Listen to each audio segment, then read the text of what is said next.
అదేనా ఈయన ఇక ఈ బోడిగాడు ఆయన నైపుణ్యంతో గట్టే గట్ల ఏడ్చింది, మేడిగడ్డ గుంజింది, అన్నారం పగిలింది. అందుకే నిజమైన నిపుణులతో సూచన తీసుకోండి. మాత్రం తెలివితేటలు అవునాయన 5 సార్లు అడిగినాము, 4 సార్లు పర్యవేక్షించారు, వాళ్ళు ఇచ్చిండ్రు. మధ్యంతరం ఇస్తే ఉన్నది కూడా కూలింది అంటే సస్తర్రా మీరు, దాన్ని పూర్తి స్థాయిలో సూచనలు చేస్తామని వాళ్ళు చెప్తున్నారు. మరి ఆ మాట కేంద్ర ప్రభుత్వాన్ని అడగాలి కదా. ఎన్డీఏసీ కేంద్ర ప్రభుత్వ పరిధిలో పనిచేసేది కదా. చంద్రశేఖరరావు మోడీని ఎందుకు అడుగుతలేడు?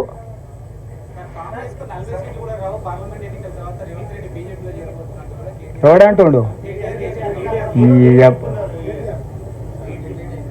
ఇప్పుడు కేటీఆర్వి అన్ని పొరంబోకు మాటలు, ఊర్లలో ఆవరగాళ్ళు ఉంటారు కదా, చెట్ల కింద కూర్చొని పొంకనాలు కొడుతుంటారు.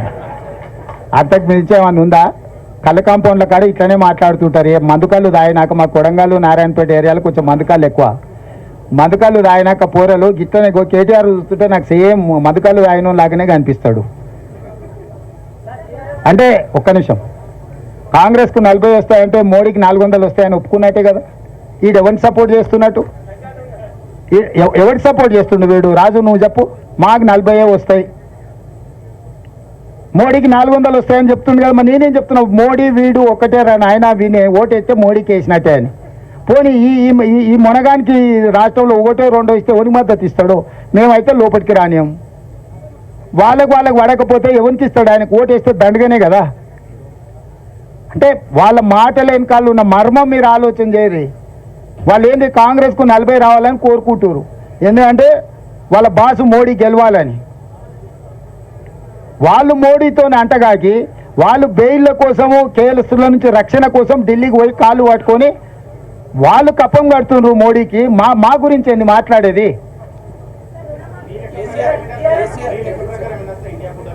ప్రభుత్వం ఏర్పాటు చేస్తానని వస్తాయి. పేరు చెప్పిన ఇప్పుడు ప్రభుత్వం ఏర్పాటు చేస్తానని వస్తాయి.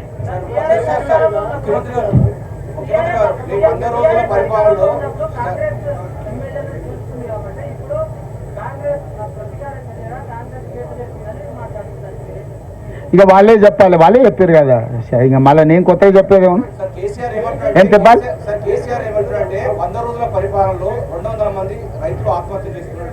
పేర్లు చెప్పమను, పేరు ఊర్లు ఇవ్వమను, నష్టపరిహారం ఇద్దాం. 200 నెంబర్ చెప్పుడు కాదు, పేర్లు వాళ్ళ వివరాలు ఇవ్వమని తప్పకుండా ప్రభుత్వం నుంచి వాళ్ళని ఆదుకుందాం. సూటిగా నేను చంద్రశేఖరరావుని అడుగుతున్నా, ఏ రైతు ఏ ఊరు అతని వివరాలు మాకు పంపుండి.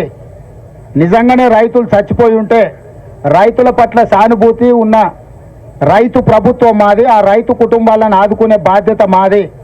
200 కుటుంబాలను ఎన్నికలైన మరుక్షణం సచివాలయానికి పిలిచి వాళ్ళని ఏ రకంగా ఆదుకోవాలో మా ప్రభుత్వం నిర్ణయం తీసుకుంటుంది.